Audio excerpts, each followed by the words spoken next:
A pregnant woman collapsed on the cold office floor, clutching her ultrasound, while the CEO stood over her screaming that she was fired.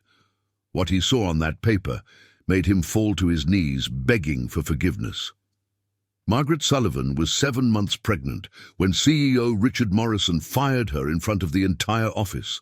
She hit the floor hard and the ultrasound image slipped from her trembling hands. Richard bent down to pick it up, and his face went completely white. The image showed something that would haunt him forever and change everything he thought he knew about loyalty and family. It was a freezing January morning in Chicago when Margaret Sullivan walked into Morrison Financial Group carrying her briefcase and the weight of her growing belly. The office buzzed with the usual Monday energy, but Margaret felt different today. Her doctor appointment from Friday still played in her mind. The ultrasound had revealed something unexpected, and she knew she needed to tell her boss, Richard Morrison, soon. Margaret had worked at Morrison Financial for 6 years. She started as a junior analyst fresh out of Northwestern University and worked her way up to senior portfolio manager. Richard had always praised her work. She brought in major clients, and her investment strategies saved the company during the recession of 1990. But everything changed when she announced her pregnancy 3 months ago. Richard Morrison was a self-made millionaire who built his financial firm from nothing in 1985. He was 52 years old, divorced twice, and had a reputation for being ruthless in business. His employees respected him, but also feared him. Richard believed that dedication meant sacrifice, and he had no patience for anyone who put personal life before work. When Margaret told him she was pregnant, his expression darkened. He congratulated her with a forced smile, but from that day forward everything shifted. Margaret started getting excluded from important meetings. Her ideas were dismissed. Richard began questioning her commitment during team calls. He would make comments about working mothers and how they never gave 100%. Margaret felt the pressure building, but she needed this job. She was a single mother, and the father of her baby had disappeared the moment she told him about the pregnancy. This paycheck was everything. That Monday morning, Richard called an emergency meeting. The entire department gathered in the main conference room. 23 employees sat around the long table, while Richard stood at the head, looking stern. Margaret took her seat near the middle. Her back ached and her feet were swollen, but she maintained her professional composure. Richard started talking about commitment and loyalty. He said the company was entering a critical phase, and he needed warriors, not people with divided attention. Margaret felt her stomach drop. She knew what was coming. Richard's eyes locked on her, and he said the words that shattered her world. "You are fired effective immediately, Margaret. Pack your things and leave the building." The room went silent. Margaret felt dizzy. She tried to stand, but her legs gave out. She reached for the table but missed and fell hard onto the carpeted floor. Her briefcase opened, and papers scattered everywhere, including the ultrasound image from Friday's appointment. Several co-workers rushed to help her, but Richard told them to step back. He walked over and looked down at Margaret sprawled on the floor. "That is exactly what I'm talking about," he said coldly. "Cannot even handle a simple termination without creating drama." Margaret's vision blurred with tears. She tried to speak, but the words caught in her throat. Richard bent down to pick up the scattered papers from her briefcase. His hand grabbed the ultrasound image, and he glanced at it, ready to toss it aside. Then he froze. His expression changed from anger to shock to something that looked like horror. The ultrasound showed 2 babies. Twins. But that was not what made Richard stop breathing. Written at the top of the ultrasound report was a name he recognized. The attending physician was Dr. Patricia Morrison, his younger sister. The sister he had not spoken to in 15 years after a bitter family fight over their father's will. Richard's hands started shaking as he read the medical notes. Patient Margaret Sullivan, High-risk pregnancy, twins, father unknown. Emergency contact, Dr. Patricia Morrison. Richard looked at Margaret, still on the floor, trying to catch her breath. "Why is my sister your emergency contact?" he whispered. The office was dead silent. Everyone watched this scene unfold like a movie they could not pause. Margaret looked up at Richard, with tears streaming down her face. "Patricia is my doctor and my friend. She has been helping me through this pregnancy because I have nobody else. My family disowned me when I got pregnant and the father left. Patricia found out I worked here, but she never told me you were her brother. She kept your family drama private. I only found out this morning when I saw the paperwork." Richard felt like the floor was falling out from under him. Patricia, his baby sister, whom he had protected and raised after their mother died. The sister he had betrayed over money and pride. He had not attended her medical school graduation. He had not been there when she opened her practice. And now here was this woman he'd just destroyed, carrying twins that his sister was personally caring for. Margaret struggled to sit up, and one of her co-workers, Jennifer, brought her a chair. Richard stood frozen, holding the ultrasound image. The rest of the office watched in uncomfortable silence. Margaret finally caught her breath and looked at Richard with exhaustion, not anger. "Your sister never spoke badly about you, Richard, even after everything you two went through. When she found out I worked at Morrison Financial, she just said she hoped you were doing well. She told me you were brilliant and driven. She said you built something remarkable. Every appointment she asks about you, not in a nosy way, but in a way that shows she still cares despite the pain." Richard felt something crack inside his chest. He had spent 15 years convincing himself that Patricia was bitter and vindictive, that she wanted to destroy him, but here was proof that she still loved him even after he had chosen money over family. He looked at Margaret, really looked at her for the first time in months. She was exhausted, dark circles under her eyes, swollen ankles, hands trembling from stress. And he had just fired her while she was 7 months pregnant with twins. What kind of monster had he become? The office remained silent. Richard set the ultrasound image gently on the table. He took off his suit jacket and draped it over Margaret's shoulders. Then he did something nobody in that room expected. He got down on his knees in front of her. "Margaret, I am so sorry. I have been cruel and unfair. I let my obsession with work turn me into someone I do not recognize. You have been one of my best employees, and I treated you like garbage because of my own issues with family and sacrifice. I'm sorry. I'm so deeply sorry." Margaret stared at him in shock. The other employees looked at each other in disbelief. Richard Morrison never apologized, never showed weakness, never admitted fault. But here he was on his knees in front of a pregnant woman he had just fired. Margaret did not know what to say. Part of her wanted to scream at him for the months of mistreatment. Part of her just wanted to go home and cry. But another part of her saw something genuine in his eyes, something broken and human. Richard stood up and addressed the room. "Everyone here witnessed what I did today, and I want you all to hear this. Margaret Sullivan is not fired. She is promoted. Effective immediately, she is Vice President of Client Relations, with full benefits, parental leave, and whatever support she needs. If anyone has a problem with that, you can join me in the unemployment line, because I clearly do not deserve to run this company if I treat people like this." The room erupted in whispers. Margaret sat there stunned. Richard turned back to her. "I know this does not fix what I did. I know a promotion does not erase the pain I caused. But please let me try to make this right. And please tell Patricia that her idiot brother finally woke up." Margaret felt tears rolling down her face, but this time they were different. She nodded slowly. Richard called his assistant and told her to get Dr. Patricia Morrison on the phone immediately. Within minutes, Patricia was on speakerphone in the conference room. Her voice came through confused and worried. "Richard, this is unexpected. Is everything okay?" Richard took a deep breath. Patricia, I have been a fool, a terrible brother and an even worse human being. I just fired one of your patients while she was 7 months pregnant with twins. I did not know she was your patient until I saw the ultrasound on the floor after she collapsed from the shock.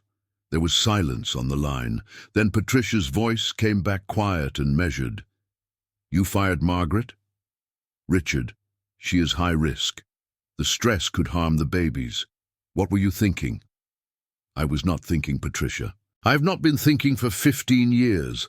I let money and pride destroy our relationship. I convinced myself you hated me, so I hated you first.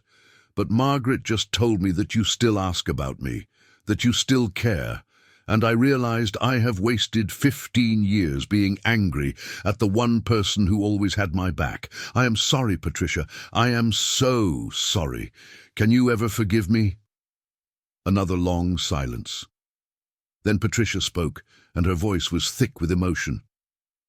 Richard, I never hated you. I was hurt. I was angry, but I never stopped being your sister. I have missed you every single day.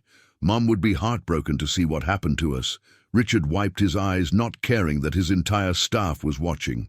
I miss her too, Patricia, and I miss you. Can we start over? Can I be your brother again? Patricia's voice cracked. I would like that very much. Richard looked at Margaret, who was crying openly now. Your patient is here, and she needs you. I am making sure she has everything she needs, but I think she could use her doctor right now. Patricia said she would clear her schedule and come to the office immediately. She arrived 30 minutes later. The siblings saw each other for the first time in 15 years. Patricia was 40 years old now, with grey streaks in her dark hair and kind eyes behind wire-rimmed glasses. Richard looked older too, worn down by stress and regret. They stood in the lobby staring at each other. Then Patricia walked forward and hugged her brother.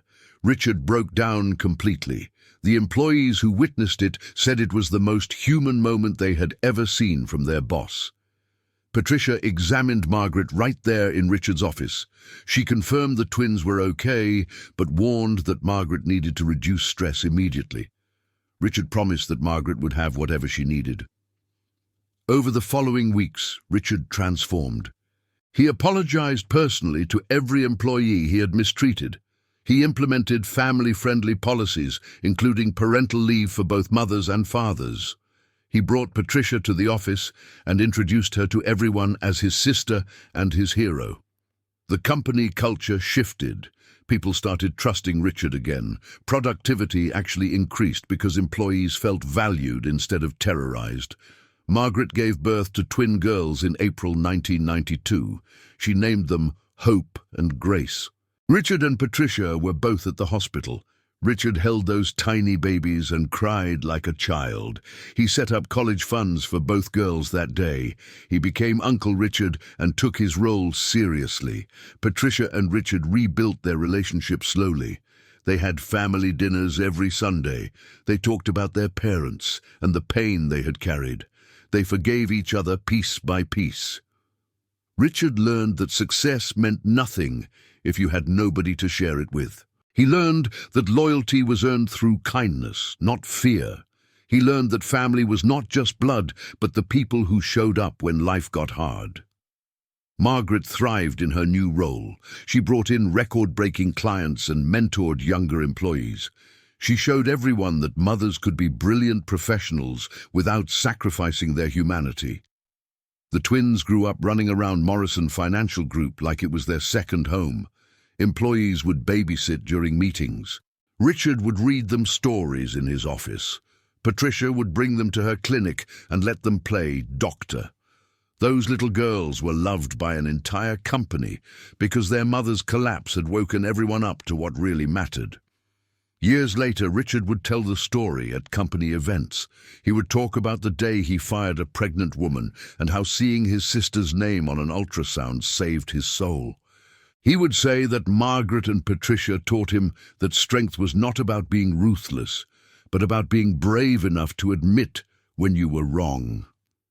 What do you think Richard should have done differently from the beginning? Drop your answer in the comments because I want to hear how you would handle employees going through major life changes. And speaking of life-changing moments, if this story hit you hard, do me a favor and smash that subscribe button right now because we have got more incredible true stories coming your way every single week. Seriously, subscribe and turn on notifications so you never miss these powerful moments that remind us what really matters in life. Margaret's story became legend at Morrison Financial Group. New employees would hear about the woman who changed the CEO and the company forever. They would learn that everyone deserves dignity, especially during the hardest moments of their lives. Richard never forgot the lesson he learned on that cold January morning. He kept the ultrasound image in a frame on his desk as a reminder of the day he almost lost everything that mattered. He would look at it whenever he felt himself slipping back into old patterns. He would remember Margaret on the floor, Patricia's voice on the phone, and the 15 years he wasted being angry instead of grateful. The company grew stronger, not because Richard became soft, but because he became wise. He learned to see his employees as complete human beings with struggles and dreams and families that needed them. He learned that investing in people paid better dividends than any stock portfolio. Patricia's medical practice expanded and she brought on partners so she could spend more time with family. She and Richard took trips together to places their parents had always wanted to visit. They honored their mother's memory by being the siblings she had raised them to be. Margaret eventually became Chief Operating Officer of Morrison Financial Group. She proved that working mothers could reach the highest levels of leadership when given real support instead of token gestures. She hired other single mothers and parents who needed flexibility. She created mentorship programs for young women in finance. She used her position to change an entire industry's approach to work-life balance. Hope and Grace grew up knowing they were loved by an entire village. They saw their mother succeed without sacrificing her values. They saw Uncle Richard transform from a cautious stranger to a devoted family member. They saw Aunt Patricia balance a demanding career with compassion and presence. Those girls learned that family could be built from broken pieces and that redemption was always possible. The ultrasound image that changed everything remained in Richard's office until the day he retired. He would sometimes take it down and remember the weight of that moment, the shock of seeing his sister's name, the realization of how far he had fallen, the grace that Margaret showed him when she had every right to destroy him. That piece of paper represented the thin line between devastation and transformation. It showed how one moment of clarity could redirect an entire life. Richard often wondered what would have happened if Margaret had not dropped her briefcase, if the ultrasound had not fallen out, if he had not seen Patricia's name. Would he have continued down that dark path until he had nothing left but money and regrets? He believed that some force bigger than himself had intervened that day, that his mother or fate or grace had put that image in his hands at exactly the right moment. The story spread beyond Morrison Financial Group. Business publications wrote about the company's transformation. Richard was invited to speak at conferences about leadership and redemption. He always insisted that Margaret and Patricia join him. He would tell audiences that he was not a hero, but a cautionary tale. He was proof that success without humanity was just expensive loneliness. He would show the ultrasound image on the big screen and explain how 2 unborn babies and a estranged sister had saved him from becoming a monster. People would cry in those audiences. Other CEOs would approach him afterward and admit their own failures. Some would reconcile with family members they had abandoned for work. Others would change how they treated their employees. Richard's vulnerability gave permission for powerful people to admit they were lost and needed help. Margaret would speak too. She would talk about the terror of that day, the humiliation of being fired while pregnant, the physical pain of hitting the floor. But she would also talk about the unexpected gift that came from that darkness. She gained a brother in Richard. She gained a best friend in Patricia. She gained a company that truly valued her. She would tell other working mothers that they deserved support, not punishment, that pregnancy and parenthood were not weaknesses but proof of strength, that any company threatened by motherhood was not worth their talent. Her words inspired thousands of women to demand better treatment and walk away from toxic environments. Patricia would close their presentations by talking about forgiveness. She would explain that holding on to anger had hurt her as much as it hurt Richard, that their mother's death had left them both wounded and they had inflicted those wounds on each other for years. But healing was possible. Reconciliation was possible. Family could be rebuilt even after catastrophic damage. She would encourage people to reach out to estranged loved ones before it was too late, to swallow pride and make the first move toward peace. The three of them together on stage were powerful, a CEO who learned humility, a single mother who demanded dignity, a doctor who chose compassion over bitterness. They represented different pieces of the same truth, that people mattered more than profit and that love could survive even the cruelest betrayals. Morrison Financial Group became one of the most sought-after employers in Chicago. People wanted to work somewhere that valued humanity. The company's success proved that ethical leadership was not just good for morale, but good for business. Clients trusted a firm that treated its people well. Investors appreciated the stability that came from low turnover and high employee satisfaction. Richard's transformation had created a ripple effect that touched thousands of lives. Hope and Grace grew up, and both went into careers helping others. Hope became a social worker, specializing in supporting single mothers. Grace became a family therapist, helping estranged relatives find reconciliation. They carried forward the lessons they learned from watching broken people choose to heal. They understood that family was not perfect people pretending to have it together, but flawed people choosing to show up for each other anyway. Richard lived long enough to see his nieces graduate college. He walked them both down the aisle at their weddings, since they considered him a father figure. He held their babies and told them stories about the day everything changed. He would rock those great nieces and great nephews and whisper that they were loved beyond measure. He died peacefully at 78, surrounded by the family he had almost destroyed. His last words were to Patricia, "Thank you for never giving up on me." Margaret spoke at his funeral. She told the story one final time about the CEO who fired the pregnant woman and then saw the ultrasound that saved his soul. She talked about redemption and second chances. She cried as she described the man Richard became after that terrible, beautiful day. Patricia scattered Richard's ashes in the lake where they had played as children. She brought Margaret and the twins and their families. They held hands and remembered a man who proved that it was never too late to change. That power without compassion was empty, but power guided by love could transform the world.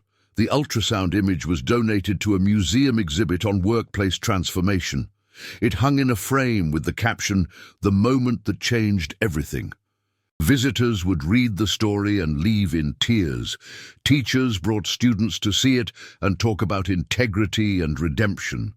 That simple medical image became a symbol of hope for anyone who had ever made a terrible mistake and wondered if they could come back from it. Margaret continued leading Morrison Financial Group long after Richard's death. She made sure his legacy lived on through policies that protected workers and programs that supported families. She mentored the next generation of leaders and taught them that true strength meant admitting weakness and that real power came from lifting others up. Patricia retired from her medical practice but continued volunteering at clinics for low-income families. She made sure pregnant women without resources had someone fighting for them. She would think of Margaret on that office floor and remember why her work mattered. She wore a necklace Richard gave her before he died with a charm that said sister and hero. The story of Margaret Sullivan and Richard Morrison became a case study in business schools. Students debated what Richard should have done differently and how companies could prevent such failures. But the real lesson was simpler than any academic theory. It was that people were not disposable. That cruelty always cost more than kindness. That family, whether born or chosen, was the only thing that lasted, and that sometimes it took hitting rock bottom to finally see what had been there all along. Years after everything happened, Margaret would still sometimes touch her belly and remember the weight of carrying hope and grace.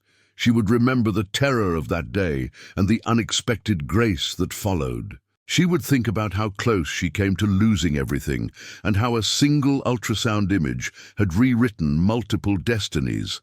She kept her own copy of that ultrasound in her office next to photos of her grown daughters and their families. She would look at it and feel grateful not just for the babies it showed, but for the broken man who saw his sister's name and finally woke up to what mattered. The greatest victories were not about crushing others, but about having the courage to change yourself and the wisdom to rebuild what you had destroyed.